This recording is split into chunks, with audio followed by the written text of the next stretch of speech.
Exercise 1.5, question number 6. Let U be the set of all triangles in a plane. तो U एक universal set है, उसमें पूरे एक प्लेन है, मतलब मान लेते हैं कोई एक प्लेन है ये, उसमें जितने भी टाइप के ट्राइंगल्स हो सकते हैं वो U सेट में आ गए. तो U एक यूनिवर्सल सेट है. If A is the set of all the triangles with at least one angle different from 60 degree, then what is A complement? तो हमारे पास A एक सेट है जिसमें वो सारे ट्राइंगल्स हैं जिसमें एटलीस्ट एक एंगल 60 डिग्री से डिफरेंट है. अब यहाँ पर हमसे पूछा है कि A is the set of all triangles with at least one angle different from 60 degree. तो A सेट में किन किन टाइप्स के ट्राइंगल आ सकते हैं, पहले हम ये देखते हैं. या तो कोई एक ट्राइंगल ऐसा हो सकता है जिसमें दो एंगल्स 60 डिग्री से डिफरेंट है, मतलब दो एंगल्स 60 डिग्री हैं लेकिन ये एक अकेला एंगल 60 डिग्री नहीं है. मतलब अगर ये थीटा है तो theta is not equal to 60 degree. ये एक केस हो सकता है उस ट्राइंगल का ए में आने का. या फिर या तो दो एंगल्स 60 डिग्री हैं और एक 60 डिग्री नहीं है, या फिर दो एंगल्स, मान लेते हैं ये थीटा है और ये अल्फा है, तो ये भी 60 डिग्री नहीं है और ये भी 60 डिग्री नहीं है, सिर्फ एक एंगल 60 डिग्री है. या तो ये केस हो सकता है, या तो ये केस हो सकता है, या फिर एक केस हो सकता है कि तीनों ही एंगल 60 डिग्री नहीं है. ये मान लें अगर हम अल्फ़ा बीटा गामा, तो ये तीनों ही 60 डिग्री के इक्वल ना हो. ये एक केस हो सकता है. इन तीन केसेस के ट्राइंगल्स ए सेट के अंदर आ सकते हैं क्योंकि एटलीस्ट वन एंगल 60 डिग्री के इक्वल नहीं है. अब इन तीन केसेस के अलावा जो ट्राइंगल्स होंगे वो ए कॉम्प्लीमेंट में आएंगे क्योंकि यूनिवर्सल सेट में तो सारे ट्राइंगल्स हैं. तो ए कॉम्प्लीमेंट में ए के जितने भी केसेस हैं उनके अलावा जो सेट्स, उनके अलावा जो ट्राइंगल्स होंगे वो ए कॉम्प्लीमेंट में आएंगे. तो केस 1, केस 2 और केस 3 अगर हम इन तीनों का कंबाइनली देखें तो वही आ रहा है कि at least one angle not equal to 60 degree, वही जो कंडीशन में दिया है. लेकिन इसका कॉम्प्लीमेंट क्या होगा? इसका कॉम्प्लीमेंट ये हो सकता है कि all angles are equal to 60 degree. यहाँ पर मैक्सिमम केस ये था, ये सबसे लिमिटिंग केस था कि इस ट्राइंगल के आगे अगर हम इस एंगल को भी 60 डिग्री कर दें तो फिर वो ए सेट में नहीं आएगा.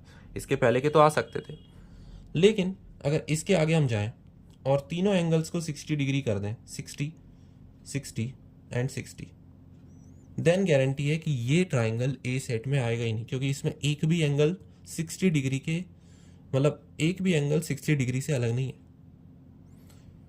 यहाँ पर तीनों ही एंगल 60 डिग्री के इक्वल है. तो at least one angle not equal to 60 degree में ये था कि एक या एक से ज़्यादा एंगल 60 डिग्री के बराबर ना हो. अब इसका अपोजिट ये हो गया कि नॉट इक्वल टू बन गया और एटलीस्ट वन एंगल से ऑल एंगल आ गया. तो इसके कॉम्प्लीमेंट में कौन कौन से एलिमेंट्स आएंगे? वो सारे ट्राइंगल्स जिनके सारे एंगल्स 60 डिग्री है. तो ए का complement would be equal to triangles in universal set U where every angle is 60 degree. तो इस तरीके के क्वेश्चन को सॉल्व करने के लिए मैंने ये अप्रोच लगाई कि पहले मैं भी कंफ्यूज हो रहा था कि ये 60 डिग्री से डिफरेंट है, तो फिर मैं किस तरीके से इसे सॉल्व कर सकता हूँ. लेकिन फिर मैंने सोचा कि क्यों ना तीन केसेस बनाकर इसे सॉल्व किया जाए.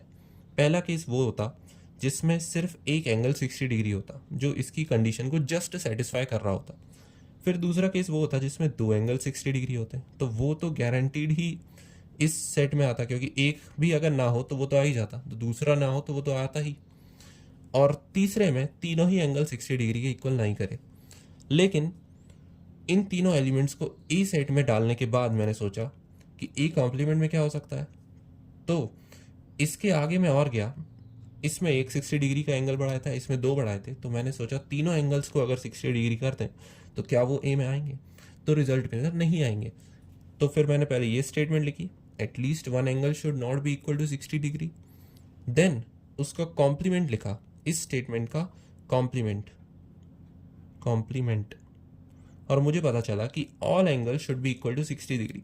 ये मैंने खुद से नहीं बनाया कि ऑल एंगल्स का कॉम्प्लीमेंट एटलीस्ट वन एंगल होगा, ये मैंने केसेस को देखकर ऑब्जर्व किया है कि इन तीनों केसेस में अगर ये ट्राइंगल्स ए सेट के अंदर आ रहे हैं तो इन तीनों के अलावा सिर्फ यही एक केस बचता है जिसमें ट्राइंगल्स ए कॉम्प्लीमेंट में आ जाए, क्योंकि इसके अलावा तो 60 डिग्री से रिलेटेड और कोई केस बचता ही नहीं। देयरफॉर ए कॉम्प्लीमेंट में वो ट्राइंगल्स आएंगे यूनिवर्सल सेट के जिनका हर एक एंगल 60 डिग्री हो।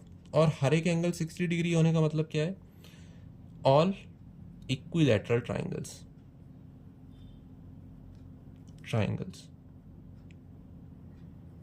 क्योंकि ट्राइंगल के तीनों एंगल्स का सम 180 होता है, तो अगर तीनों एंगल सेम हो जाएं तो तीनों साइड्स भी सेम हो जाएंगी।